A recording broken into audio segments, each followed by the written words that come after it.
I work night security in a commercial high-rise in downtown Vancouver, 12 floors.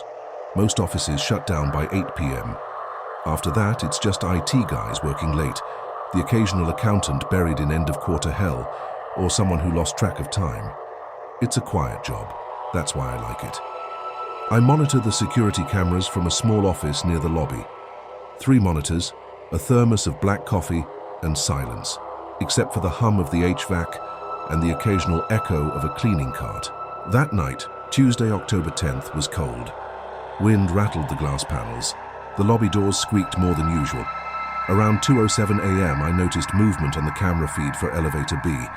It was Julia Harper, one of the new HR interns. She'd been staying late the last couple of nights, finishing onboarding forms or something like that. I didn't think much of it until I saw how she behaved. She pressed the ground floor button and stepped into the back corner of the elevator, facing forward. Her body was stiff. She kept glancing over her shoulder, like she thought someone had followed her in. But here's the thing. She was alone. I rewound the footage. No one else entered. Just Julia. Still, at timestamp 2:07 and 33 seconds a.m., she looked to her left, wide-eyed. Then right. Then up, toward the corner of the ceiling. Her lips were moving, like she was talking to someone. Then she backed into the far wall, eyes never leaving that corner. I thought maybe she was on the phone. But her hands were empty, no earbuds, no visible device. The elevator descended slowly, too slowly. It usually takes about 20 seconds to reach the lobby from the 12th floor, but the counter froze on 10 for over a minute, then again on 6. During those pauses, she became visibly agitated. She paced, bit her nails, muttered to herself. At one point, she pressed every single floor button, as if desperate to get out. At 2:09 and 12 seconds a.m., the lights in the elevator flickered. That's not normal. We had the whole system rewired last winter. I've never seen a flicker like that, Julia screamed. No audio, of course, the cameras don't record sound, but she clearly screamed. She backed into the corner, arms raised defensively. That's when I saw it. A blur. For just 2 frames, a shape appeared behind her.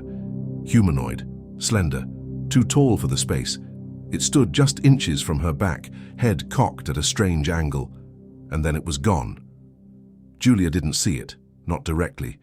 But something made her bolt for the buttons again. She slammed her fist on the emergency call.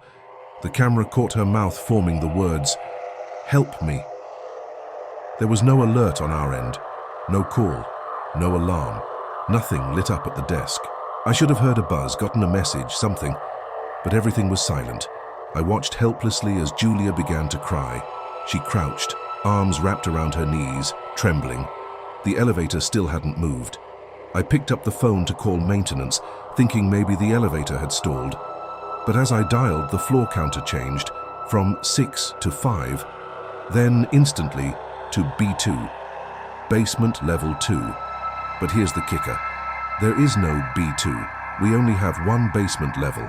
It houses janitorial storage, power systems, and old archive files. I stared at the monitor. Elevator B's screen showed B2 in glowing red letters. Julia looked confused, but also calm all of a sudden. Too calm. She stood up slowly and looked around, her head tilting in sync with the flickering light.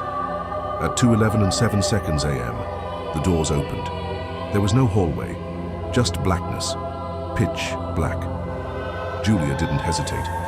She stepped forward and disappeared into the dark. The doors closed behind her.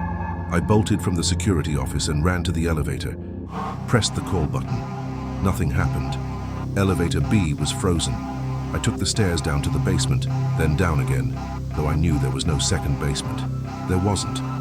The stairwell ended at basement 1, as expected, but when I reached the elevator shaft door, I saw something that stopped me cold. Elevator B was sitting there, with its doors wide open, empty.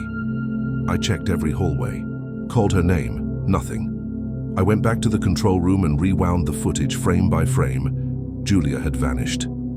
Around 3:18 a.m., over an hour later, Elevator B returned to the ground floor. Empty. The camera flickered again during those final seconds. One frame showed a black smudge on the wall behind her, shaped like a handprint. It wasn't there before. The next morning, no one could reach Julia. Her phone was off, her laptop still on her desk. Security logs showed no record of her leaving the building. I filed a report, of course, gave the footage to the building manager, who forwarded it to the police. They asked to interview me. The detective seemed confused when I mentioned B2. He said there were no other access points below basement 1. I insisted he watch the footage. He came back pale. He said he didn't want to discuss what he saw, but quietly asked if I'd ever felt off in that building before. I had. We all had. Flickering lights, doors opening on their own, whispers on empty floors. But after Julia disappeared, it got worse. The elevator would arrive with no one inside, lights off.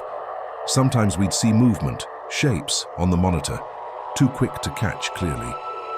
One night, the janitor quit mid-shift, swearing he heard a woman crying in the shaft. We all started avoiding elevator B. I shouldn't have re-watched the footage, but I couldn't let it go. I felt responsible somehow. One night alone, I isolated the frames where the figure appeared, cleaned them up, zoomed in. Its face was featureless, smooth, no eyes, no mouth, just skin stretched too tight over something that didn't belong. But the more I watched, the more I started to hear something, not from the footage, from the building. A hum, a frequency, always when elevator B was moving. And then the dreams started. Julia, standing in the basement, staring up at the security camera, whispering things I couldn't hear, but could almost understand, always ending the same way, the doors closing in front of her, something tall behind her, reaching. Last week, during scheduled maintenance, workers broke into a sealed wall below the boiler room. They found stairs, leading down, unmarked, not on any blueprint. I wasn't supposed to see the report, but a friend in facilities showed me a photo. Concrete steps, worn by time. A corridor that kept going, deeper underground. And a metal sign, rusted and nearly illegible. It said, B2 restricted access.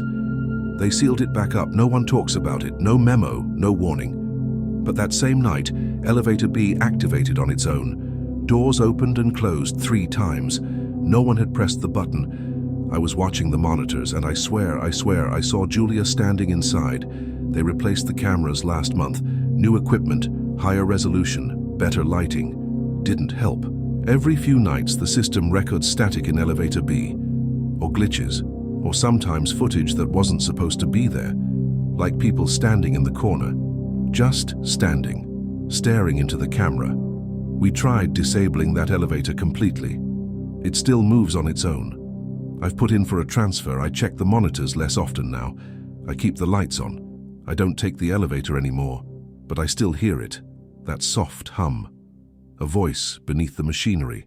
And sometimes in the static I hear her whisper, "I wasn't alone. Neither are you."